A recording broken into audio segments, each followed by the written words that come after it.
Yes, and welcome back, folks. You are live here with TRGAP News and all the team. Our first story for the night, we have a message to the dong beater lefties, delivered to us from Beetroot with Ears Man and Scott Morland. So we cross now to Beetroot with Ears Man and Scotty. Thank you, Beetroot with Ears Man and Scott Morland. How you going, Patriots? And to the left-wing media and to dong beaters in our society who have slandered individuals, I've got one thing to say. An attack on any patriot is an attack on all of us patriots. And it's going to provoke a response from us. And we will make sure that we will see the fucking day that cultural Marxism, or ACCA, political correctness, and the left wing will be destroyed. And this country will be the proud nation once again that it used to be. This is what we fight for as patriots. Dong beaters in our society. Yes, very, very worrying stuff, that indeed. Okay, now we're going to cross to Blair for a moment, and Blair's going to give us some updates on what is happening with ISIS. Thank you, Blair. Last night, I was thinking, and something occurred to me. We've heard a hell of a lot about ISIS. ISIS this, ISIS that. ISIS, ISIL. Every Muslim leader of significance has spoken out either against ISIS or against Islamophobes. So all of the blame is shifted and focused, concentrated on either ISIS or people who aren't nice enough to Muslims. It's not Islam at fault. It's ISIS or mean people. I think ISIS is a convenient and handy little scapegoat to have. There's nothing wrong with Islam, it's just ISIS. It's just Islamophobic mean people. It's their fault. The fault does not lie in the fundamental teachings of Islam.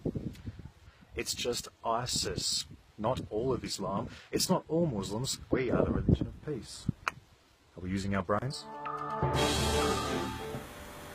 Very insightful stuff there from Blair Cottrell. Thank you, Blair. Sewell has turned into a lefty, folks, and he's here with us tonight to explain ISIS in some detail. Thank you, Sewell. What do you have for us? So if you haven't already seen it, there's a video on the project that's going viral at the moment. And the problem with constructing a narrative as opposed to telling the truth is that narratives can be contradictory. They can be hypocritical. ISIS is weak, but at the exact same time, ISIS is so strong that people are just doing their work for them without any payment, any conversation, anything. All Muslims are evil or any of this rubbish. The idea that they're just simply doing one thing, and that's the only thing they're planning on doing, which is just claiming responsibility for everything else, is absolutely ridiculous. And the idea that this man is trying to convince us that a group that has more than $2 billion of a leader in Syria called Bashar al-Assad. We've been funding these nutcases, and these other nutcases, ISIS, they're weak, they're not going anywhere, and we're doing a really good job with dealing with these people by, I don't know, bombing hospitals and shit.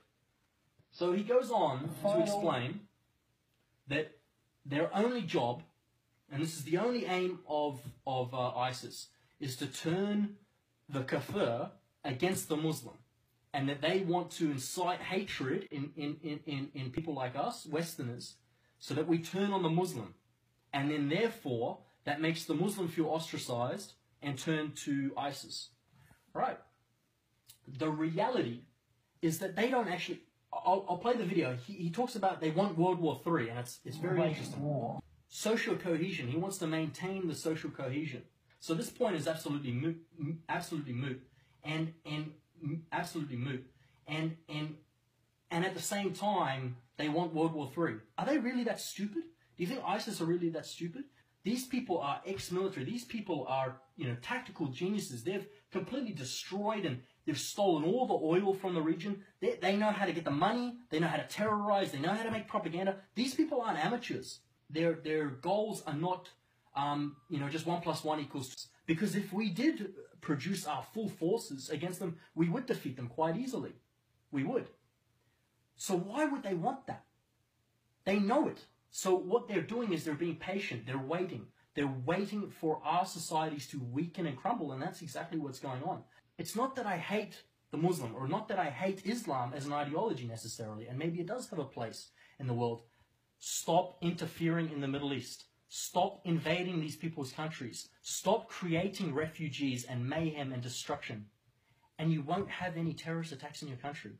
And if you do, you bring down full force upon these people. Okay? You do not poke a stick, at a bear, at a bear or a tiger. It's just stupid. There's no point bombing these people.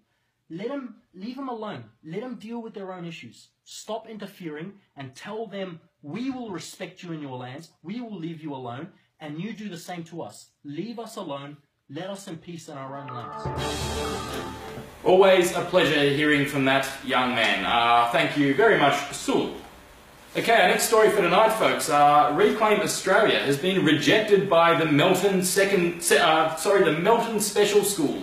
The school they've just blatantly used in their campaign, saying that the funding should be going to them instead of building a mosque. However, it has nothing to do with Melton Special School, and they're wanting to distance themselves from Reclaim and let them know that their little rally is not welcome in Melton. So we cross to that story now. Melton Specialist School Council President Ellie Gillard has rejected the Reclaim Australia rally planned for this weekend. The school had not been contacted by Reclaim Australia, and Mrs. Gillard said it was also unlikely the school would accept any money from a barbecue planned at the Melton rally. Melton State Labor MP Don Nardella is quoted as saying, "This is not about Melton Specialist School. This is about people with a bigoted view trying to raise anxiety and tension within my community. It has nothing to do with the Melton Specialist School. Urging violence and hatred within our community is not a form of free speech and will not be tolerated." Melton Council Community Engagement Manager Daniel Hogan said the council had not received a permit application nor granted a permit for either rally. Thank you very much for that. Okay, we're going to cross to our reporter on the ground now, Ben Smash, on why Blair Cottrell is a shit choice for UPF leader. Thank you, Ben. G'day. Hi. Today I've got something very important. Up until quite recently, I have been of the opinion that the progressives, proponents of diversity and open borders, I have believed that with enough patience, with enough perseverance on my part, by employing enough reason and logic, truth, I could eventually win these people over and encourage them to form a sensible. I have believed that I could shake their old ideological foundations, or lack thereof. I have believed that I could bring them over to truth, to reality, even to some patriotism. However, these people cannot be swayed by words I have been forced to conclude. They are entirely responsible for what just happened in France. I'd prefer to blame the people with the guns and the bombs that, killed everyone in France, but, you're free to blame whoever you find politically convenient. Entirely and fundamentally. Yet they will evade all responsibility and blame everybody else and actually use the event in an attempt to further marginalise and shame our own people. Only the sort of terrible violence which serves as such a potent dose of reality, which throws these people out of their comfort zones. Only this sort of force is capable of changing the minds of such people. But since we all have it pretty easy today, and it is illegal for me to employ such a means, I've instead tried to use words, and I have had no effect whatsoever. You can judge the character of a movement by the leader they choose to follow. Now, in this case, it's Blair, who in the past has said he's used violence and terror against women to get his way, and he's gone to jail for arson when he didn't get his way. Now he's said the only thing that stops him from getting violent is that it's against the law. Only the sort of terrible violence which serves as such a potent dose of reality, which throws these people out of their comfort zone. Only this sort of force is capable of changing the minds of such people. But since we all have it pretty easy today, and it is illegal for me to employ such a means. So if we're judging the character of the UPF as a whole on the leader they're choosing to follow, this is it. anti-racism is anti-white, deport anyone who disagrees with us, and kill the rest. That's the character of this movement. That's who they're choosing to follow. Always a pleasure to hear from Ben Smash, one of our favourite reporters here at TRGAP News. Okay, tonight folks, we're going to cover the story that broke last night after our news. Waleed Ali's video goes viral and it's exceeded combined efforts from the UPF and Reclaim, and it's absolutely smashing all the likes and the comments on Facebook. So we're going to cross to that story now. ISIL's weak. I know it doesn't look like that right now, but it's the truth. And they don't want you to know it, which is why it's something we should talk about. When news broke that more than 130 people had been murdered in Paris, this is how ISIL responded. This is what ISIL do. They take credit for any act of terrorism on Western soil so that they appear bigger and tougher than they actually are. They did the same thing last year with the shooting at Canada's Parliament, and when a bloke ran around New York with a hatchet attacking people, and again with the Sydney siege. There has been some suggestion that is an ISIS flag. ISIL didn't control these guys. They were DIY terrorists who recruited themselves, but ISIL don't want you to know that. How do I know? Because ISIL told us they don't want you to know that in their monthly magazine. In October last year, they wrote this: "It is important that the killing becomes attributed to patrons of the Islamic State who have obeyed its leadership. This can easily be done with anonymity. Otherwise, Crusader media makes such attacks appear to be random killings."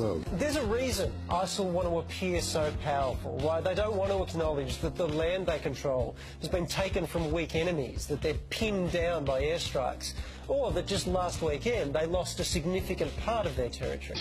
ISIL don't want you to know they would quickly be crushed if they ever faced a proper army on a real battlefield.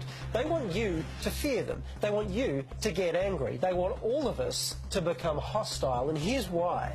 ISIL's strategy is to split the world into two camps. It's that black and white. Again, we know this because they told us. Last year, they declared there is no grey zone in this crusade against the Islamic State. The world has split into two encampments, one for the people of faith, the other for the people of disbelief, all in preparation for the final Great War. They want to start World War III, a global war between Muslims and everyone else. That's what they want to create. They want societies like France and here in Australia to turn on each other. They want countries like ours to reject their Muslims and vilify them. We need to look at the teachings of the Quran. It is about, killing and beheading the non-believers. ISIL's leaders would be ecstatic to hear that since the atrocity in Paris, Muslims have reportedly been threatened and attacked in England, America and here in Australia, because this evil organisation has it in their heads that if they can make Muslims the enemy of the West, then Muslims in France and England and America and here in Australia will have nowhere to turn but to ISIL. That was exactly their strategy in Iraq, and now they want it to go global. Saying that out loud, it's both dumbfounding in its stupidity and blood-curdling in its barbarity. We're all feeling a million raging emotions right now. I am angry at these terrorists. I'm sickened by the violence, and I'm crushed for the families that have been left behind. But you know what? I won't be manipulated. We all need to come together. I know how that sounds. I know it's a cliche, but it's also true, because it's exactly what ISIL doesn't want. So if you're a member of Parliament, or a has-been member of Parliament, preaching hate at a time when what we actually need is more love, you're helping ISIL. They have told us that. If you're a Muslim leader telling your community they have no place here, or a non-Muslim basically saying the same thing, you're helping ISIL. They have told us that. Or if you're just someone with a Facebook or Twitter account firing off misguided missives of hate, you're helping ISIL. They've told us that. And I'm pretty sure that right now, none of us wants to help these bastards. Brilliant stuff there from Waleed Ali. And we here at TRGAP, we love your stuff, Waleed, and just keep doing what you are doing. Okay, lastly tonight, we're going to cross to the real great Aussie patriot, as he has Patriot of the Week.